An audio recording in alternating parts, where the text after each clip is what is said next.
This rear wheel came out of the multi-cycle Tour 600 that I recently converted to single speed. This hub here is a 3-speed Sachs Torpedo, and for a while I thought something was wrong with this thing, but now I'm no longer sure, because, well, the cog was spinning and I didn't have any drive. But later I would find out that the circlip on the driver was loose. It was completely off. But I still want to have a look inside, and I should also replace a spoke. And then I'm hoping to use this rear wheel to convert my 6-speed Valuas bicycle into a 3-speed one, because it currently has a Shinano Positron derailleur setup, and I don't really like it. There's a little bit of play, but I assume a little bit of play is good, as long as the wheel is not rubbing against the mud guard. So let's have a look inside this thing. And first I'm removing this dust cover because it is loose already. And now I'm taking off the washers and the nut. And I think this looks like 17. Yeah, it's just dirt. It does fit.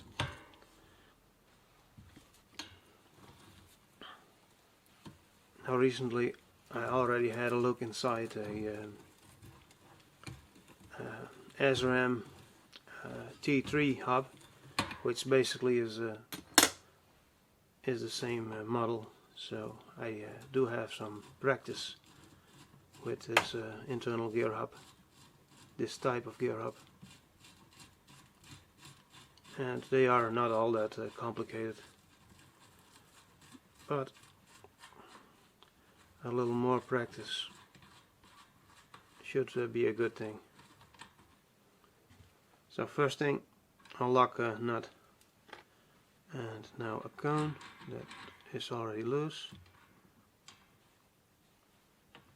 and now there's this cap that sits on top of the spring, and here's the spring itself. It's just like a Sturmy Archer hub. There are the ball bearings in a cage, and the driver that sits on top of a spring, a second spring. So that's the first difference between a Sturmy Archer hub and a Sachs Torpedo one.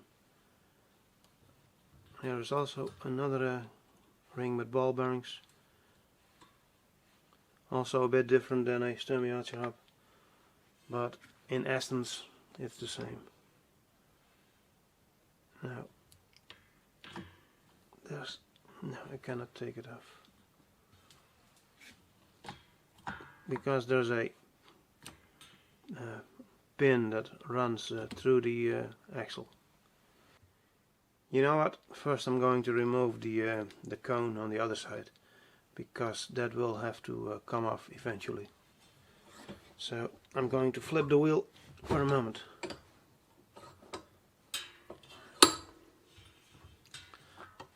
And as you can see, this is a drum brake model.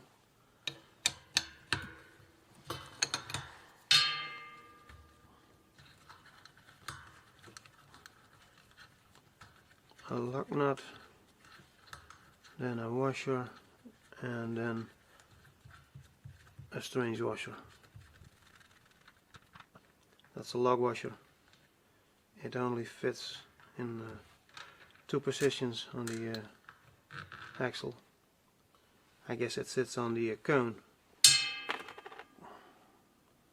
And now off comes the drum brake, or the drum brake lining.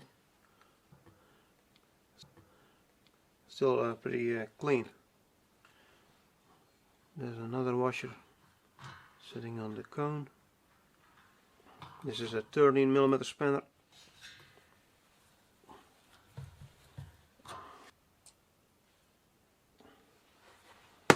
That should help spin off the cone.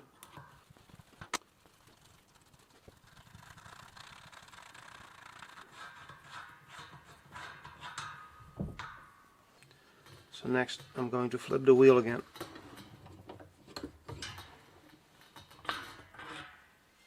Well, I already noticed that I can take out the whole cartridge.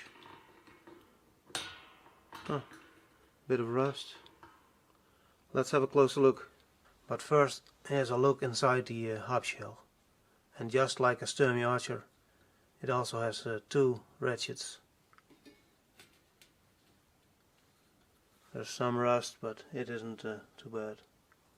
But unlike Sturmy Archer, these are made from aluminium. And here's a closer look at the cartridge I just pulled out. It is still being held together with the pin that goes through the axle, the pin that does the shifting.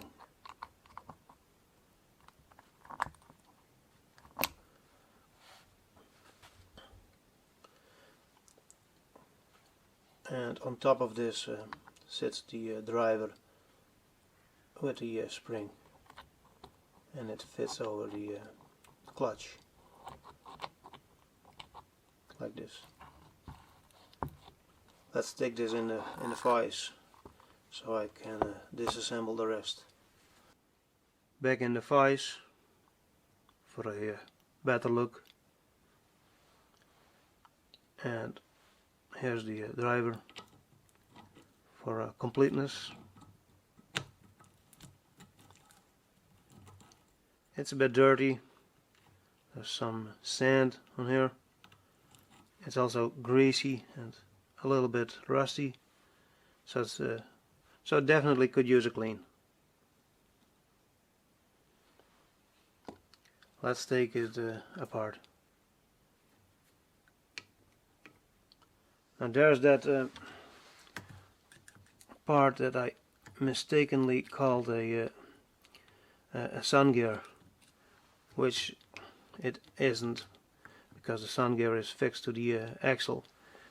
These are just splines that look like a gear. But hey, I was trying to fish this out of the hub shell instead of having it open in the vise like this. I'll add it in a close-up.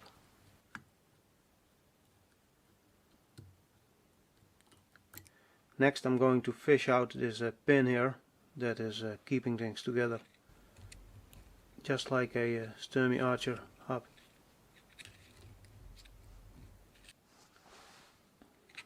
And there it is.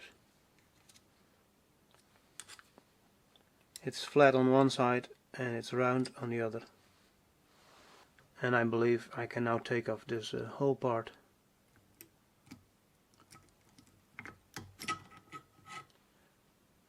There it is, the ring gear. And the clutch here is still fixed inside. Not sure if I'm going to disassemble this. Probably not.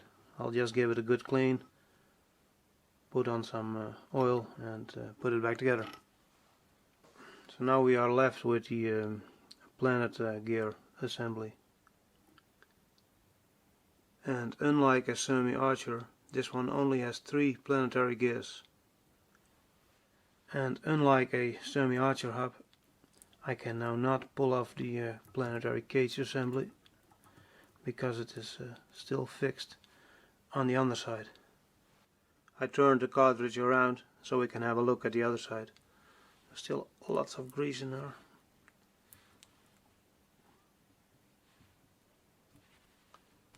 Looks like tar. It's gummed up grease. Very hard. Nasty stuff.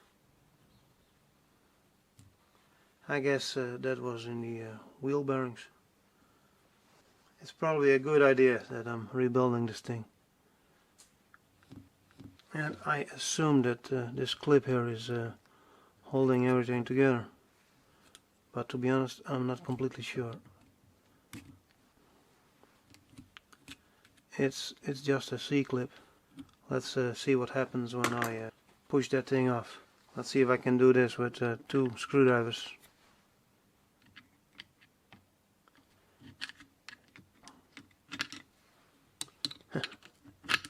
That's going to be a challenge.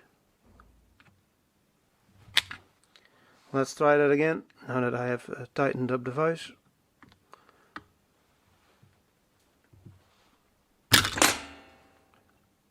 And it's gone. That's going to be a bit of a search, but it won't make the video any longer. Yeah, like I expected. It is now able to slide up to the non-drive side. Well, I tried, but it is probably permanently lost. You can actually hear it hit the metallic cabinet in the video. So I installed this E-clip.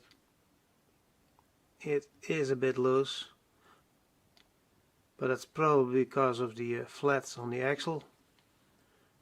But I'm worried it might be too big and come into contact with the bearings. But I guess I will find out when I'm reassembling this thing. I removed the E-clip, and below the clip is this little washer. And I guess that's it. So here are all of the bits that I just took out of that wheel. And now I need to clean this. But I will not bore you with that. And the whole reassembly process I will do in another video. For now this one is long enough. So here's a bit of bonus content for the people with an internal gear hub fetish. The only difference I have found so far between the Sachs and the SRAM hub is this little cap, but it could have been lost on the SRAM one. Anyway, here's a look at both cartridges side by side, and now it's really time to stop this video. Like, subscribe, yada yada yada, and to be continued. I completely forgot to replace this spoke. So I better do that before I go wash my hands. These Belgium Alesa rims are kind of nice. They're concave, although the aluminium is corroding a bit on the inside of the rim, around the nipples. Let's see. We need to go that way. Okay, now I need to fight this spoke to get it into the right location.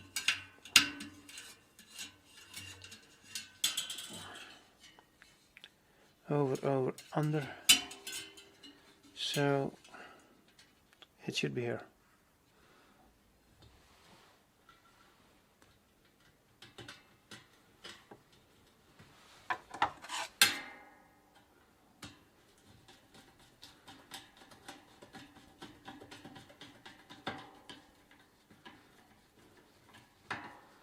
Installed.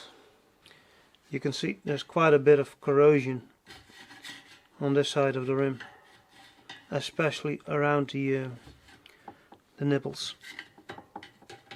I guess I will put some oil on this, slow down the forming of this aluminium rust. If anybody got any tips, put them in the comments below. So here it is, after a night in the diesel and some brushing. It already looks a whole lot better. But I got a question for you. Can somebody tell me how this thing works? How I can bench test this thing? I'm particularly confused about how it works in direct drive. Which poles are being used and such. Perhaps someone can point me in the direction of a good YouTube video, because all that I have seen so far didn't really enlighten me. But some of it is in a strange language. I can do English, German okay, but Swahili and such, no way.